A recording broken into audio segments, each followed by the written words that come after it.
bao nhiêu chàng trai nhìn theo ngẩn ngơ, ánh mắt xa xăm đôi môi lè lẹt phấn son, cứ bước xông qua vội vàng, chạy theo làm quen vài câu để xin số phone.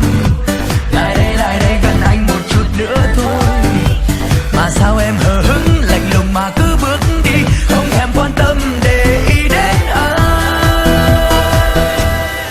Hãy cho anh một cơ hội để làm quen, hãy cho anh lại gần hơn nữa, để được nghe thấy giọng nói ngọt ngào và rất đáng yêu, khiến cho lòng ai động chìm vào mê say.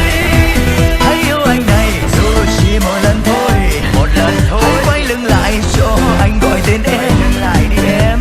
Chỉ một lần được hạnh phúc, chỉ một lần được có em, và ta cùng nhau sẽ love baby.